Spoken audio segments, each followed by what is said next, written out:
এই যে জেহাদি মাদ্রাসায় আমরা আসলাম, আমি এখানে বসে আমি মাদ্রাসা খুঁজতেছি, মাদ্রাসা কই?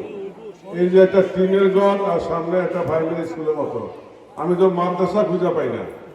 বেশি সরকার নাকি উন্নয়ন করে দেশ বাসায় দিচ্ছে, এত বড় মাদ্রাসা। জেহাদি সাহেব ইসলামের একজন অগ্রদূত ছিলেন, ওনার ওয়াজ শুনতে আমরা ছোটবেলায় আমরা এই বিভিন্ন যে জেহাদি সাহেবের ওয়াজ মাঠ ঘুরে যেত।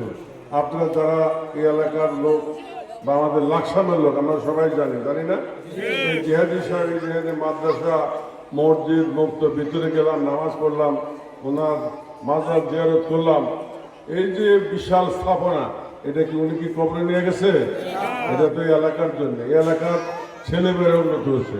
আমরা ইনশাল্লাহ ক্ষমতা আসলে আমাদের প্রধান উন্নয়ন হলো শিক্ষা খাত। কারণ শিক্ষা খাতের উন্নতি হলে জাতি উন্নতি হবে। কোন ব্যক্তিকে উন্নয়নের জন্য দানের শীষে ভোট দেওয়ার দরকার নাই। ভোট দিবেন দানের শীষে জাতির উন্নয়নের জন্য, এলাকার উন্নয়নের জন্য। আমাদের সবচেয়ে বাজেট বেশি থাকবে শিক্ষা খাতের জন্য, কারণ এখন এই দেশে 18 কোটি লোকের কাছাকাছি। এই জাতিকে শিক্ষিত করতে হলে শিক্ষাতে ব্যয় লাগবে, অনেক বড় বড় শিক্ষা প্রতিষ্ঠান করতে হবে।